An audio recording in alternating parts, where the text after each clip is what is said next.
അധ്യാപികയാണ്. കുട്ടികളുടെ വീട് സന്ദർശിക്കാൻ പോകുന്ന ഒരു ഗൃഹസന്ദർശന പരിപാടി.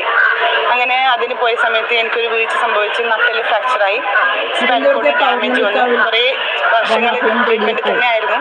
അപ്പോൾ മംഗലാപുരം, അതിനുശേഷം എനിക്ക് ശരീരം മുഴുവൻ വേദന, ഫൈബ്രോമയാൽജിയ എന്ന് പറഞ്ഞ അസുഖം. മംഗലാപുരം AJ ഹോസ്പിറ്റലിൽ പോയി ന്യൂറോ സർജന്മാർ നോക്കി. അവർ പറഞ്ഞു, അമ്മ ഇറ്റ് ഇസ് നോട്ട് ക്യൂറബിൾ. ഞാൻ എന്ത് ചെയ്യും? മരണം വരെ നിങ്ങളിത് അനുഭവിക്കാൻ വിധിക്കപ്പെട്ടതാണ്. പിന്നെ പെയിൻ കില്ലർ കഴിച്ചിട്ട് കൺട്രോൾ ചെയ്ത് പോവാം, വേറെ ഒന്നും ചെയ്യാനില്ല എന്ന് പറഞ്ഞു. അത് കഴിഞ്ഞിട്ട് ഞാൻ കാരണം അലോപ്പതി തന്നെ ഒഴിവാക്കിയല്ലോ, വിട്ടല്ലോ. ആയുർവേദം ട്രീറ്റ്മെന്റ് ചെയ്തു. രക്ഷയില്ല. 2.5 വർഷക്കാലം കഷായം കുടിച്ചു. കുടിക്കാത്ത കഷായങ്ങളില്ല. കഷായങ്ങൾ കുടിച്ചു മടുത്തു. ഹോമിയോപ്പതി നോക്കി, മധുരമുള്ള മരുന്ന് കഴിച്ചു, രക്ഷയില്ല. അക്യുപഞ്ചർ നോക്കി, അതിൽ പിന്നെ ഉള്ളിൽ മെഡിസിൻ ഒന്നുമില്ല. പക്ഷെ ഒന്നും ഇതൊക്കെ മാറി മാറി മാറി പരീക്ഷിച്ചിട്ടും എൻ്റെ പ്രാണവേദനയ്ക്ക് എനിക്ക് ശമനമില്ല.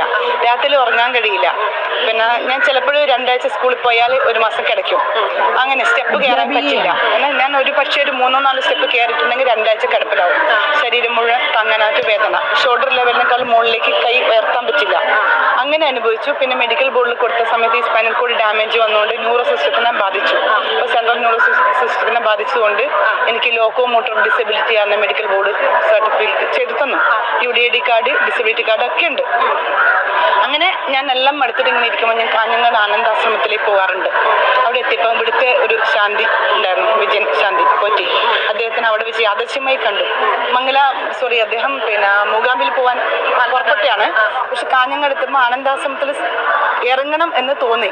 ട്രെയിനിൽ ഇറങ്ങി ആശ്രമത്തിലെത്തി. അവിടെ എത്തി ഞാൻ അദ്ദേഹത്തെ കാണുന്നു. ഞാൻ പ്രാണവേദനയിൽ എൻ്റെ 2 സ്ത്രീകൾ അപ്പുറത്തും ഇപ്പുറത്തും പിടിച്ചിട്ട് കൊണ്ടുപോകായിരുന്നു. ഭജന മന്ദിരം നടക്കാൻ പറ്റാണ്ട്.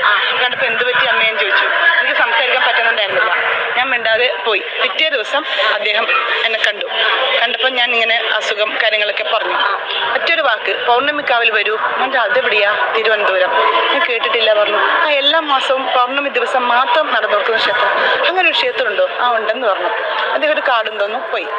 ഞാൻ 3 മാസം മിണ്ടാതിരുന്നു. അത് കഴിഞ്ഞ് ഡിസംബറായി. അദ്ദേഹത്തിന് ഒക്ടോബറിലാണ് കാണുന്നത്. ഡിസംബർ ആയപ്പോൾ എനിക്ക് തോന്നുന്നു ഈ ക്ഷേത്രത്തിൽ വരണം എന്ന് തോന്നുക. അങ്ങനെ ഞാൻ ഇവിടെ ബാലരാമപുരത്ത് എനിക്ക് പരിചയമുള്ള ടീച്ചറുണ്ട്. ടീച്ചറിനോട് ഞാൻ പറഞ്ഞു, ടീച്ചർ എനിക്ക് പിന്നെ പൗർണമിക്കാവിലൊന്ന് പോകണം, ഞാൻ വന്ന് എന്നെ കൊണ്ടുപോകുമോ? വഴി അറിയാവുന്ന ആൾ വേണ്ടേ? എൻ്റെ വീടിന് അടുത്താണ്, ടീച്ചർ വന്നോളൂ, ഞാൻ കൊണ്ടുപോകാമെന്ന് പറഞ്ഞു. അങ്ങനെ ഞാൻ ഡിസംബർ 14-ാം തീയതി ഇവിടെ കാലത്തെത്തി, തിരുവനന്തപുരത്തി. ടീച്ചറിൻ്റെ കൂടെ ക്ഷേത്രങ്ങളൊക്കെ സന്ദർശിച്ചു. ഞാൻ ടീച്ചറിൻ്റെ വീട്ടിലെത്തി. തീരെ വയ്യാന്ന് പറഞ്ഞാൽ ശവം അവസ്ഥയിൽ കിടക്കുക. അപ്പോൾ ഇദ്ദേഹം വിളിച്ചിട്ട് പറഞ്ഞു, ടീച്ചർ തിരുവനന്തപുരം എത്തിയോ? എത്തി. ഞാൻ എൻ്റെ ഫ്രണ്ട് ടീച്ചറിൻ്റെ വീട്ടിൽ കിടപ്പാണെന്ന് പറഞ്ഞു. ഇന്ന് സന്ധ്യയ്ക്ക് ഒന്ന് പൗർണമിക്കാവിലേക്ക് പോകും. അപ്പം ഞാൻ ചോദിച്ചു, നാളെയല്ലേ പൗർണമി? അല്ല, ഇന്ന് ചെല്ലൂ, അവിടെ ഒരു അമ്മയെ കാണും, ഇത്രേ പറഞ്ഞുള്ളൂ. ശരി, ഞാൻ സന്ധ്യയായി ഞാനും ടീച്ചറും കൂടി ഇവിടെ വന്നു. ഞാൻ വാക്കിംഗ് സ്റ്റിക്കിലാണ് നടക്കുന്നത്. എനിക്ക് സ്ട്രെയിറ്റ് നിൽക്കാൻ പറ്റില്ല. പിന്നെ എനിക്ക് ഈ ഗൃഹസന്ദർശന ഒരു വീഴ്ചയ്ക്ക് ശേഷം തുടർച്ചയായിട്ട് വീഴ്ചകളായി. ഒരു 7-8 തവണ ഒരു കാരണമില്ലാതെ തന്നെ വീഴായിരുന്നു. അപ്പോൾ വാക്കിംഗ് സ്റ്റിക്ക് കുത്തിയിട്ടാണ് ബാലൻസ് ചെയ്ത് പോകുന്നത്. അപ്പോൾ ബാലൻസിങ് പ്രോബ്ലം ആണെന്ന് മനസ്സിലായി. അപ്പോൾ ഞാനിങ്ങനെ ചെരിഞ്ഞിട്ട് നടക്കുക. അപ്പോൾ മോഹൻലാലിന്ന് വിളിക്കും, ഈ വീണുകൊണ്ടിരിക്കുന്നുണ്ട് നിറം സിനിമയിലെ ജോമോൾ എന്ന് വിളിക്കും. ഇങ്ങനെയൊക്കെ പേരുകളൊക്കെ ഉണ്ട്. ഞാൻ ചിരിക്കും, വിളിക്കുന്നവർ വിളിക്കട്ടെ, കുഴപ്പമില്ല. അപ്പോൾ ഞാൻ പിന്നെ ഒരു 10-15 വർഷങ്ങളായിട്ട് ദേവീനെ ഉപാസിക്കുന്ന ഒരാളാണ്.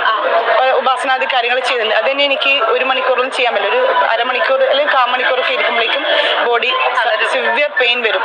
പെയിൻ വന്ന് കിടന്നിട്ടാണ് പിന്നെ നാമം ജപിക്കുക. കാരണം പൂർത്തിയാക്കാൻ അങ്ങനെ ചെയ്യുന്ന ഒരാളാണ്. അപ്പോൾ എനിക്കത് മനസ്സിന് ഒരു ഇതായി. ദേവീക്ഷേത്രമല്ലേ. അങ്ങനെ ഞാൻ ഇവിടെ സന്ധ്യയ്ക്ക് എത്തിയിട്ടമ്പോൾ ഇവിടുന്ന് ഒരാൾ വന്നിട്ട്, കാസർഗോഡ് നിന്ന് വരുന്ന ടീച്ചറല്ലേ? അതെ.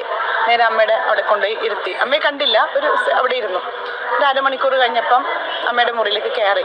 അപ്പോൾ ടീച്ചർ എന്നെ ഒരു സൈഡ് പിടിച്ചിട്ടുണ്ട്. ഞാൻ മറ്റേ കയ്യിൽ വടി ഉണ്ട്, വാക്കിംഗ് സ്റ്റിക്ക് ഉണ്ട്. കയറിയിട്ട് ചെല്ലുമ്പം അമ്മ ഒരു ചോദ്യമാണ്, മോളെ വടിയില്ലാതെ നടക്കാൻ പറ്റത്തില്ലേ? ഇല്ലമ്മേ. അപ്പോൾ ടീച്ചറിനോട് പറഞ്ഞു, ആ വടിയെ വാങ്ങിച്ച് മാറ്റി വെച്ചു. അടുത്ത് ചെന്നു. എന്നിട്ട് അമ്മയുടെ കയ്യിലത്തെ ഷൂലെടുത്തിട്ട് എൻ്റെ മുറുകാവിൽ വെച്ചു. ആ ഒരു നിമിഷം എന്തോ ഒരു വൈബ്രേഷൻ, ഇങ്ങനെ നമ്മളിങ്ങനെ എന്തോ ഒരു തണുപ്പ് ഇങ്ങനെ ഇറങ്ങി പോവാണ്. അത് ഞാൻ അറിയുന്നുണ്ട്. ഒരു വൈബ്രേഷൻ ഫീൽ ചെയ്യുന്നുണ്ട്. അത് കഴിഞ്ഞിട്ട് അമ്മ ശൂലം കൊണ്ട് എൻ്റെ ശരീരത്തിൽ മുഴുവൻ സ്പർശിച്ചു. ഞാൻ തട്ടി. അത് കഴിഞ്ഞിട്ട് കുറച്ച് ഭസ്മെടുത്ത് കയ്യിൽ എടുത്തു. എന്നിട്ട് എന്നോട് തിരിഞ്ഞു നിൽക്കാൻ പറഞ്ഞു.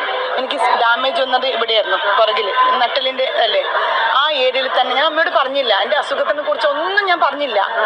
ഈ ഒരൊറ്റ ചോദ്യം വോക്കി സ്റ്റിക്കില്ല നടക്കാൻ പറ്റില്ലേന്ന്, ഇല്ലാന്ന് മാത്രമേ ഉള്ളൂ. എന്ത് പറ്റും ഒന്നും ചോദിച്ചില്ല. അമ്മ ബസ്സിനടുത്ത് പുരട്ടി കഴിഞ്ഞ് എൻ്റെ കയ്യിലും ശരീരത്തിലൊക്കെ ബസ്സും പുരട്ടി. അത് കഴിഞ്ഞിട്ട് എന്നോട് പറഞ്ഞു, മോളൊന്നും നടക്കൂ മുറിന്ന്. അമ്മയുടെ അവിടെ നിന്ന് അറ്റം വരെ നടന്നു, ഒറ്റയ്ക്ക് നടന്നു. ടീച്ചർ കൂടെയുണ്ട്. തിരിച്ചു വന്നു. 2-3 തവണ നടന്നു. മോളെ പുറത്തിറങ്ങിയിട്ട് ഒന്ന് ക്ഷേത്രത്തിൽ കണ്ടിട്ട് വരൂ. ഞാൻ ഇറങ്ങി. ഞാൻ എന്തോ ഒരു ലോകത്ത് എനിക്കൊന്നും ഞാൻ എന്താണ് ചെയ്യുന്നതെന്നൊന്നും എനിക്ക് ബോധം ഇല്ല. ഞാനൊരു അർദ്ധബോധാവസ്ഥയിൽ ഞാൻ ഇറങ്ങി നടക്കുക. ഈ നിലാവത്ത് കോഴി നടക്കുന്നൊക്കെ പറയുന്ന പോലെ നടക്കുക. അങ്ങനെ ഞാൻ ഇവിടെയൊക്കെ നടന്ന് തിരിച്ച് സ്റ്റെപ്പ് കയറി മുറിയിലെത്തി. എന്ത് തോന്നുമ്പോൾ അമ്മ എനിക്ക് വേദന അറിയണില്ല, ഒട്ടും വേദനയില്ല എന്ന് പറഞ്ഞു. ഞാൻ അവിടെ മുട്ടുകുത്തി, എനിക്ക് ഇരിക്കാൻ പറ്റില്ലായിരുന്നു. മുട്ടുകുത്തിയിട്ട് ഞാൻ അമ്മയെ കെട്ടിപ്പിടിച്ച് കരഞ്ഞു. സന്തോഷാശ്രു എന്ന് പറയില്ലേ, അമ്മയും എന്നെ പിടിച്ചു. അത് കഴിഞ്ഞിട്ട് 2 മിനിറ്റ് കഴിഞ്ഞിട്ട് ഞാൻ നോക്കുമ്പോഴേക്കും അമ്മയുടെ കണ്ണ് നിറഞ്ഞിരിക്കുക. എന്നോട് പറഞ്ഞു, മോളെ ഒരു പാക്കറ്റ് ഭസ്മം വാങ്ങിക്കൂ, ഞാൻ പ്രാർത്ഥിച്ചു തരാൻ തന്നു. ഇത് 7 ദിവസം മോള് ശരീരത്തെ പുരട്ടു. എൻ്റെ മോൾക്ക് എല്ലാ ജോലിയും സാധാരണ പോലെ ചെയ്യാമെന്ന് പറഞ്ഞു. ശരി, ഞാൻ തിരിച്ചിട്ട് പോയി. അല്ല, കാസർഗോഡ് പോയില്ല, ടീച്ചറിൻ്റെ വീട്ടിൽ പോയി. പിറ്റേ ദിവസത്തിലെ പൗർണമി. ഞാൻ അതിരാവിലെ 5:30 മണിയാകുമ്പോൾ ഞാൻ ടീച്ചർ റെഡിയായി. അപ്പോൾ എനിക്ക് 2 വീലർ കയറാൻ പാടില്ല, ബസ് കയറാൻ പാടില്ല. ഞാൻ എവിടെ പോകണമെങ്കിൽ ട്രെയിനിൽ തന്നെ ഒരുപാട് വർഷത്തിന് ശേഷമാണ് ട്രെയിനിൽ ആദ്യമായിട്ട് വന്നത്. പിന്നെ എവിടെയും പോണേ കാറ്, അല്ലാതെ എനിക്ക് പറ്റില്ലായിരുന്നു. അപ്പോൾ ഞാൻ ടീച്ചറോട് പറഞ്ഞു, അസുഖം മാറിയെന്നല്ലേ അമ്മ പറഞ്ഞത്, അപ്പോൾ ടീച്ചർ 2 വീലർ എടുക്കൂ, നമുക്ക് പോകാമെന്ന് പറഞ്ഞു. അപ്പോൾ ടീച്ചറിൻ്റെ കൂടെ 2 വീലർ കയറി ഞാനിവിടെ വന്നു. ഒരു കുഴപ്പമില്ല. ഞാൻ ഓടിച്ചാടി നടന്നു. വടി ടീച്ചറിൻ്റെ വീട്ടിൽ കിടപ്പുണ്ട്. ഞാൻ ഓടിച്ചാടി നടന്നു. ആകെ രാവിലെ ഉച്ചയ്ക്കും ഭക്ഷണം കഴിക്കാൻ മാത്രം 5 മിനിറ്റ് ഇരുന്നു. ഇവിടെയൊക്കെ നടക്കുക. അത് കഴിഞ്ഞ് വൈകുന്നേരം അന്ന് ലക്ഷദ്വീപ് ഉണ്ടായിരുന്നു.